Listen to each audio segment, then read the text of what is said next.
दोस्तों, जापान की राजधानी टोक्यो देखने में बहुत ही खूबसूरत है। अपने रेस्टोरेंट, होटल और फैशन के लिए दुनिया भर में फेमस टोक्यो की कई ऐसी खास बातें हैं जो हर किसी को इस शहर की ओर अट्रैक्ट करती हैं। लेकिन आज बात इसकी खूबसूरती को लेकर नहीं है। दरअसल जापान की सरकार अपने देश में रह रहे नागरिकों को टोक्यो को छोड़ने के लिए 1 मिलियन येन दे रही है। जी हाँ, यानी अगर उस शहर का रह रहा परिवार कहीं और बसने को राजी होता है तो सरकार की तरफ से उन्हें 6,22,000 रुपए दिए जाएंगे। टोक्यो को छोड़ने के लिए जापान सरकार ने कई शर्तें भी रखी हैं, लेकिन सबसे बड़ा सवाल यही है कि क्या जरूरत आन पड़ी थी कि जापान सरकार को ये दिलचस्प और अनोखी स्कीम बनानी पड़ी।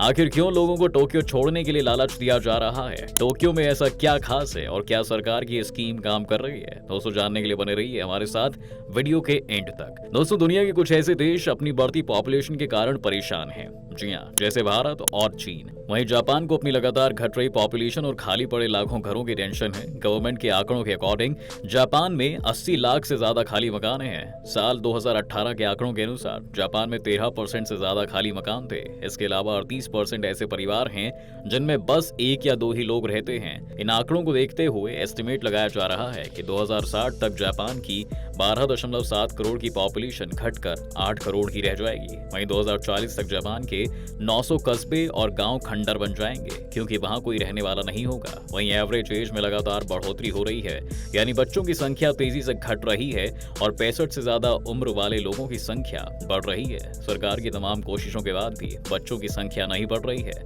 जापान में खाली घर छोड़ने को घोटाला करने जैसा माना जाता है दोस्तों, लेकिन सच यही है कि आज जापान में लोगों से ज्यादा मकान हो गए हैं। जापान पॉलिसी फोरम के अकॉर्डिंग देश में 6.1 करोड़ मकान हैं, लेकिन घरों पर मालिकाना हक महज 5.2 करोड़ लोगों के पास ही है। जापान की आबादी में तेजी से बदलाव नजर आ रहा है। पिछले कुछ सालों से जापान में बर्थ रेट में लगातार गिरावट आई है। अब आप सोच रहे होंगे कि जापान सरकार की स्कीम का देश की घटती पॉपुलेशन से क्या कनेक्शन। जहां एक तरफ जापान में खाली घरों की संख्या बढ़ती जा रही है और सरकार खाली पड़े घरों को खरीदने के लिए योजना भी चला रही है, वहीं दूसरी कि जापान में ऐसा शहर है जहां दिन की शुरुआत लाखों लोगों के मेट्रो ट्रेन पकड़ने से होती है। यहाँ का सबवे दुनिया का सबसे ज्यादा यूज में आने वाला सिस्टम है। यहाँ एक दिन में करीब 4 करोड़ लोग ट्रेनों में यात्रा करते हैं। ऐसे में ट्रेन में भीड़ होना कोई बड़ी बात नहीं है, लेकिन इस भीड़ से बचाने के लिए यहाँ ट्रेनों में ढकेलने वाले लोग अपॉइंट किए जाते हैं। इन लोगों को जापानी भाषा में ओशिया कहते हैं। जी हाँ, कई बार भीड़ के समय लोग जब मेट्रो ट्रेनों में चढ़ते हैं तो वो गेट के पास ही खड़े हो जाते हैं। ऐसे में गेट के पास भीड़ बढ़ जाती है और जब अगले स्टेशन पर दूसरे यात्री चढ़ते हैं तो उनके चढ़ने की जगह ही नहीं होती। तब काम आते हैं ओशिया। सूट, कैप लगाए और दस्ताने पहने इन लोगों का बस एक ही काम होता है कि लोगों को ढकेल कर ट्रेन के अंदर ठूसें, जिससे एक डब्बे में ज्यादा से ज्यादा पैसेंजर्स आ पाएं और दूसरा ये कि ट्रेन के दरवाजे बंद किए जा सकें। ये शहर कोई और नहीं बल्कि जापान की राजधानी टोक्यो है, जहां लोगों की पॉपुलेशन शहर की कैपेसिटी से ज्यादा हो गई है। दोस्तों, टोक्यो एक मेट्रोपॉलिटन शहर माना जाता है। यहाँ की पॉपुलेशन करीब 3.8 करोड़ है। यही कारण है कि वहाँ की सरकार चाहती है कि टोक्यो से कुछ लोगों को आसपास के गांव और कस्बों में शिफ्ट किया जा सके।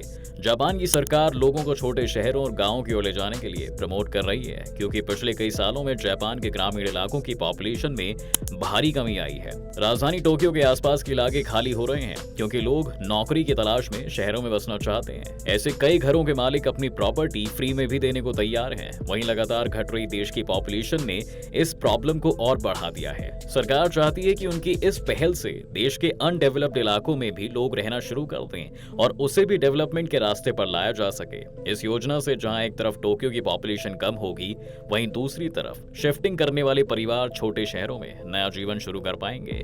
दोस्तों, ऐसा नहीं है कि ये स्कीम नई है। जी हाँ, पिछले कुछ सालों से जापान पहले से ही ये स्कीम चला रहा था, जिसमें परिवारों को 3 लाख येन दिए जाते थे। लेकिन इस साल अप्रैल में लागू होने वाली स्कीम के लिए इसे बढ़ाकर सीधे 1 मिलियन येन कर दिया गया है। इसी के साथ साथ अगर किसी परिवार में 2 बच्चे हैं तो उन्हें 3 मिलियन येन ज्यादा दिए जाएंगे।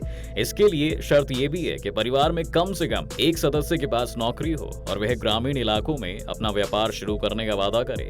वहीं दूसरी शर्त ये थी कि पैसे लेने के बाद अगर वह 5 साल से पहले दोबारा शहर में बसना चाहे तो उन्हें पूरी रकम लौटानी पड़ेगी। सरकारी आंकड़ों के अनुसार जापान में 80 लाख से ज्यादा खाली घर हैं, जबकि लोगों का मानना है कि रियल लाइफ में यह संख्या इससे कहीं ज्यादा है। लेकिन खाली छोड़ दिए गए मकानों की असल वजह है क्या? दरअसल जिस जमीन पर मकान बने होते हैं उस पर टैक्स में छूट मिल जाती है, इसलिए लोग मकानों को गिराकर जमीनें खाली करना चाहते हैं और मकानों को गिराने की बजाय उन्हें खाली छोड़ देना मालिकों के लिए अधिक फायदेमंद होता है।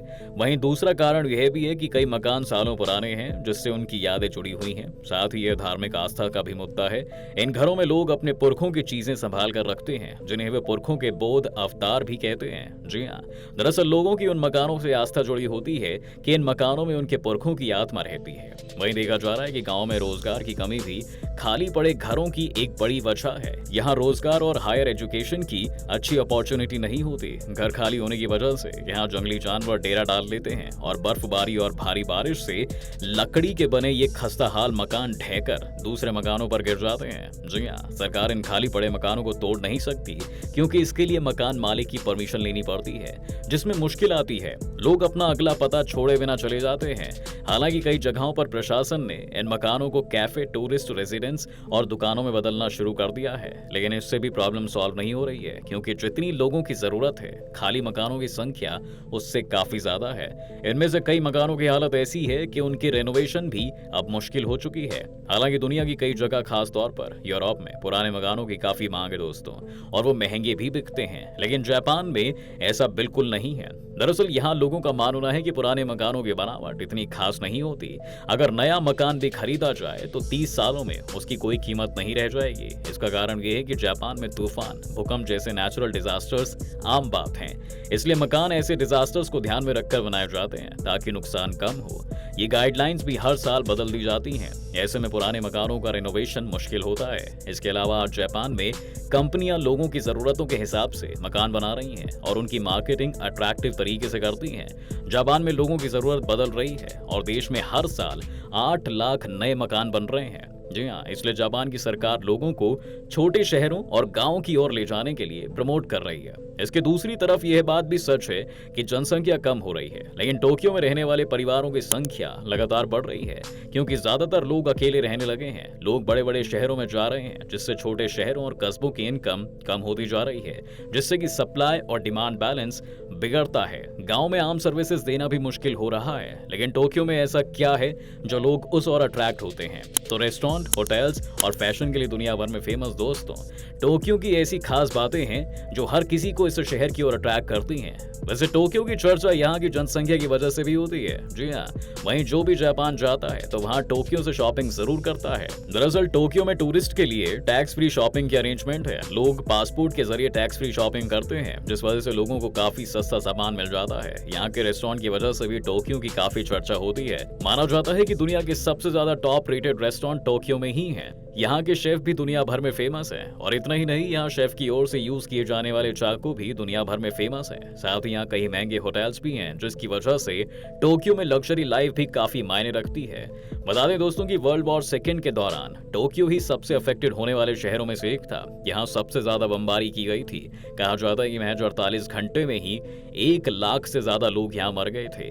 इसके बाद भी आज टोक्यो ने खुद को फिर से खड़ा कर दिया है और आज करोड़ों लोग यहाँ पर रह रहे हैं। Olympic.com के अनुसार ग्रेटर टोक्यो एरिया दुनिया में सबसे ज्यादा पॉपुलेशन वाला मेट्रोपोलियन एरिया है। इसी के साथ इस वीडियो में दोस्तों फिलहाल इतना ही। आपको ये जानकारी कैसी लगी हमें जरूर बताएं और वीडियो को शेयर कर दें। साथ ही अगर आप इस चैनल पर नए हैं तो जाने से पहले हमारे चैनल को सब्सक्राइब करना भी ना भूलें।